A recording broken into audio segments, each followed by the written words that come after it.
dollar. Dirt and money, no soul. Had to go and get it, ain't no time to kick it. Got a stack of flip for my foes. Dollar. Please tell me you can hear me. Don't turn your back and don't neglect me. Just let me know if you need me. Dollar. Let me watch out for my partners. Keep my money long, get my team strong. Let me run away from my problems.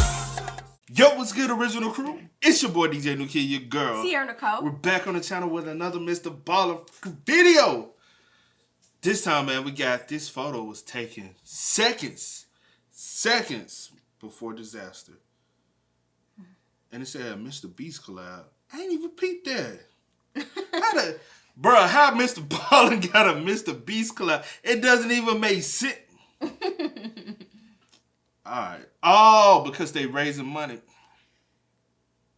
Yeah. Anything about raising money is a Mr. Beast collab.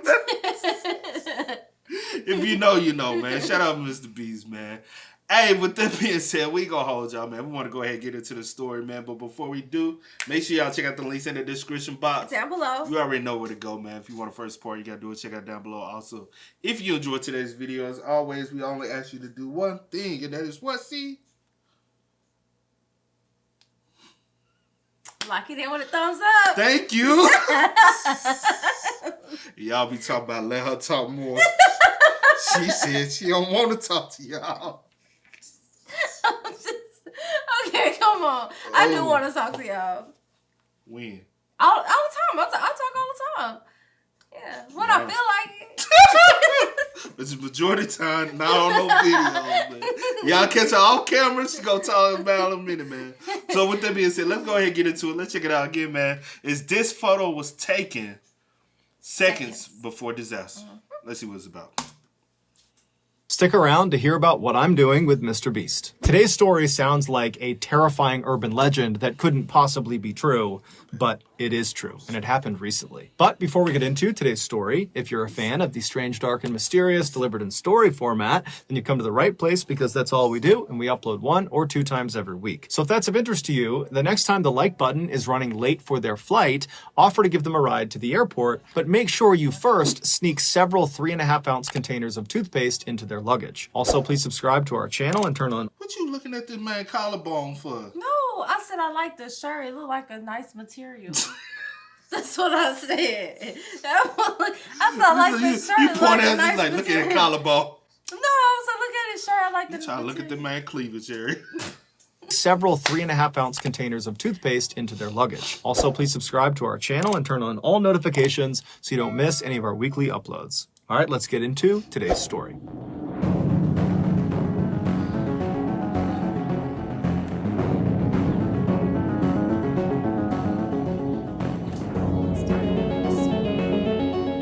In 2017, It says some information may be inaccurate as this is a developing story. God damn. All right.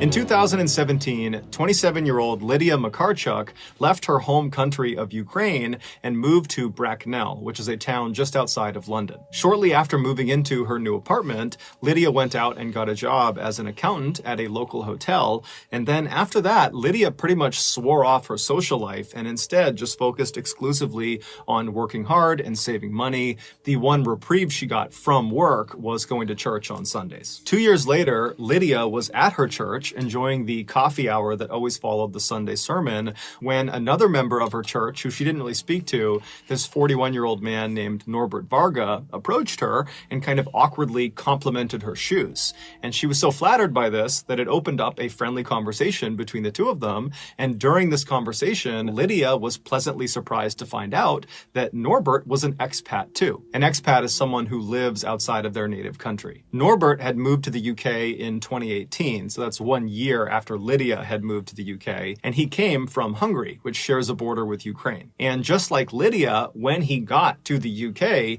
he kind of put all his energy into his work and trying to save money. He was a radio technician and a photographer. And so the two spend the rest of this coffee hour chatting and enjoying each other's company. And then afterwards, when they left the church and they both got home, they both found themselves thinking about the other. There was clearly an attraction there. And so the following Sunday, they both very eagerly eagerly rushed back to church in order to spend more time together. And sure enough, during that coffee hour, they spent the whole time together just chatting it up. And then afterwards, they exchanged phone numbers and made plans to get together outside of church. They were going to go on a date. And so the rest, as they say, is history. 2 years after Norbert complimented Lydia's shoes, they got married in Bracknell. And while the wedding was great, unfortunately, none of Lydia's family members, who were all in Ukraine, none of them could attend the actual wedding. And so the newlywed couple decided the way they would handle that is their honeymoon would be spent in Ukraine. That way Lydia's family could celebrate their wedding as well. For a variety of reasons, this honeymoon trip to Ukraine kept getting pushed back, but finally in September of 2021, everything lined up, everyone was available, and so Norbert and Lydia rushed to the airport and they hopped on a flight. And during this flight to Ukraine, Lydia remembers being so excited specifically about her husband finally getting a chance to spend some time with her 29-year-old younger brother Miroslav. Lydia was very close with her brother, and so it mattered to her greatly that he and her husband had a good relationship. But to that point, because of the great physical distance between the UK and Ukraine, the two had really not had that much interaction, and so they really didn't know each other very well. And so this trip was really important to Lydia, and Miroslav, he really picked up on that because he put together this camping trip for the end of their stay in Ukraine, where he knew he'd be able to step aside with Norbert and chat with him and get to know him a little bit. And so that was kind of like the fail-safe, where if he and Norbert did not get a chance to speak all week because they were visiting with so many people, they would have a chance to at the end of the week on this camping trip. So after a few hours of flying, Lydia and Norbert touch down in Ukraine, and they make their way to Lydia's family's house where they're going to be staying for the week. And that night, and for the next several days, the couple was swamped with several family reunions and meetups with old friends that hadn't seen Lydia in years. And so Norbert and Miroslav were not getting any time to themselves. And Lydia really knew that. And so she and Norbert began looking forward to this camping trip because that not only represented a kind of peaceful break from the chaos of all these reunions, but it also did represent the one chance they knew Miroslav and Norbert would get to interact with each other. And so finally, September. Good question for you. Also for other ladies.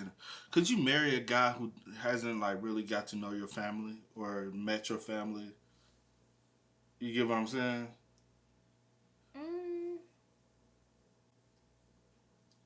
And marry? Yeah.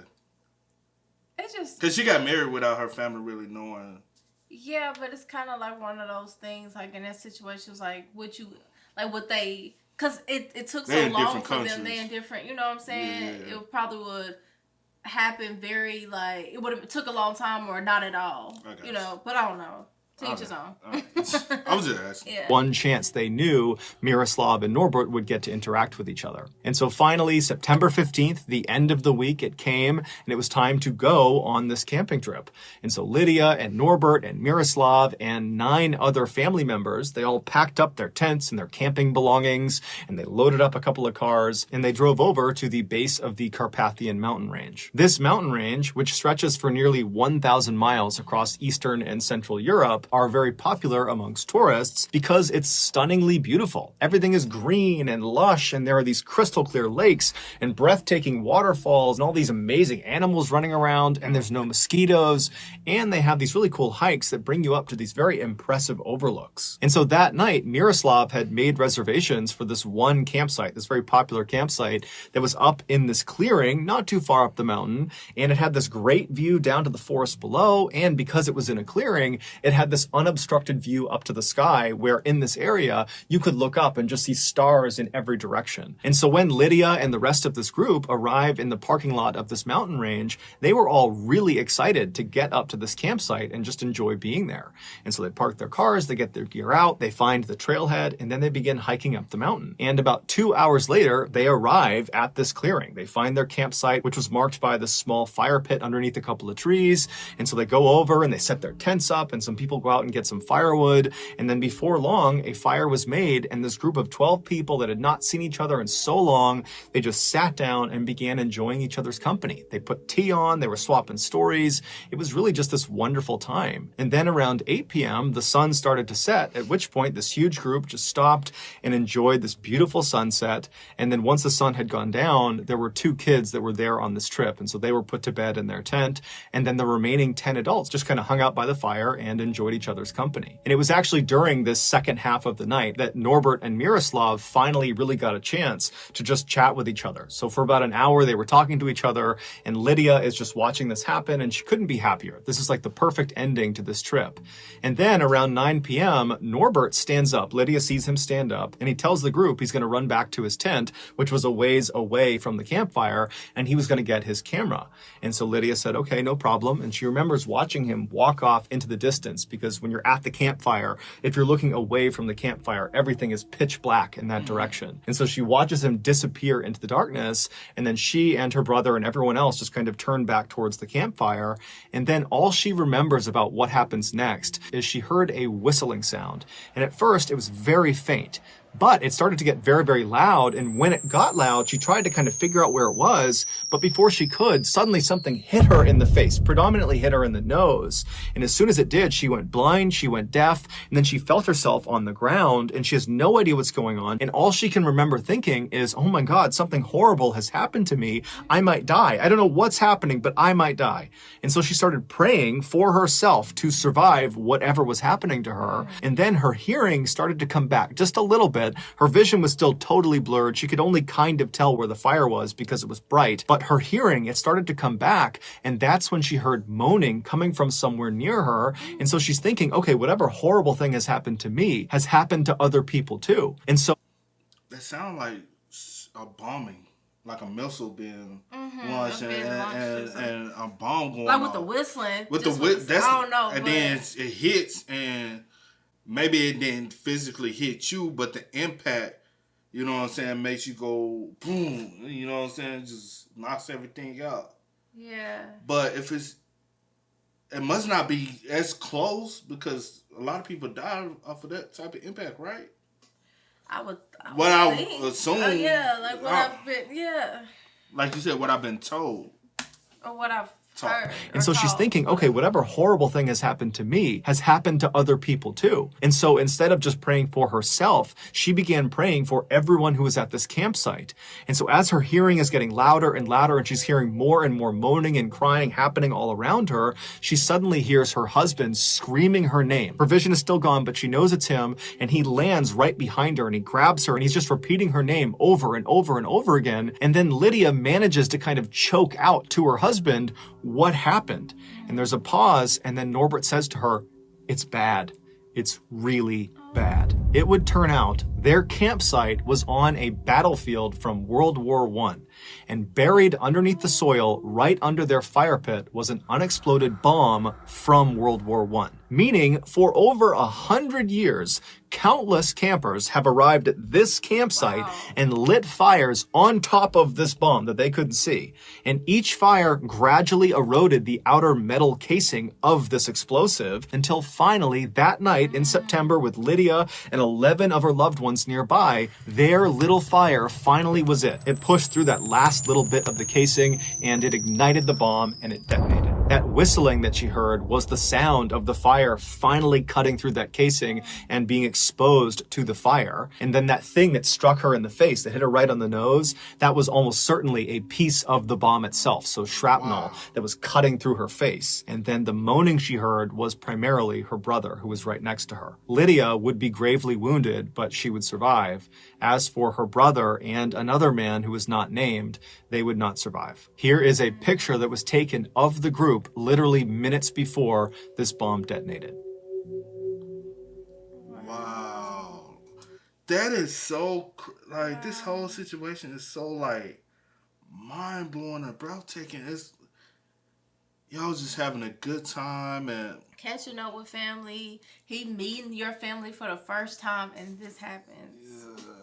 And he meeting your brother for the first time, and the one person you want to make sure that liked him and had a nice relationship. Yeah. Because could they have made and break their relationship if her brother didn't, you know? Because it would Because have been like a strain, like, you know. my but, brother, you know. I mean, I feel like if you know, pretty nice already guy, married, though. whatever the case, but you already married, you know, so whatever. But that's sad.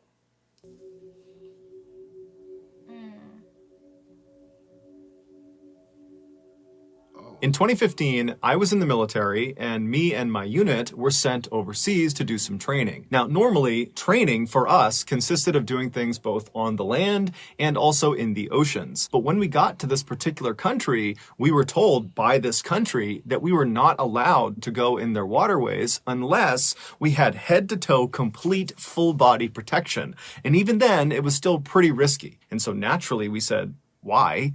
And they said, because our waterways are too toxic. They are too polluted. We were skeptical because previously we had dove and been in waters that were really, really hazardous. And so the idea that some trash was going to stop us from doing any training in the water seemed far-fetched. But when we got there and we walked down to the edge and looked out at the water, we were shocked. The water looked black from all the oil and pollution, and amidst this black sludge were thousands and thousands and thousands of pieces of plastic just bobbing on the surface in all directions. It was truly staggering. But what really amazed me was nobody was trying to fix this. There was no attempts being made to clean up this waterway. In fact, the opposite was happening. Because this waterway had gotten so bad, people had just kind of given up on it and just continued to dump trash and pollutants into this waterway.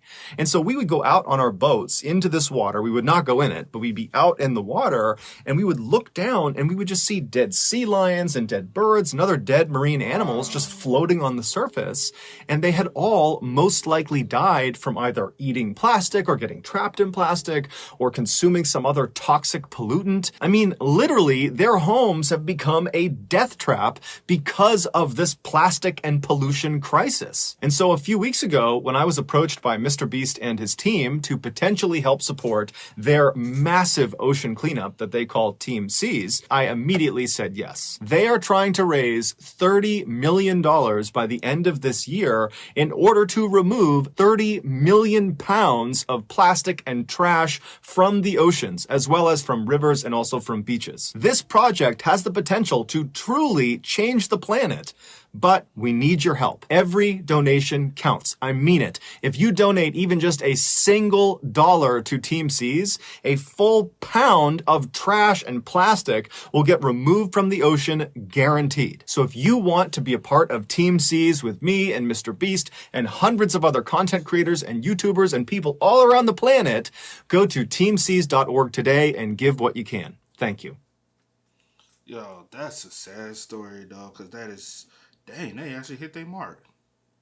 Oh, they did. They actually hit their mark, bro. That's what's up. That's crazy.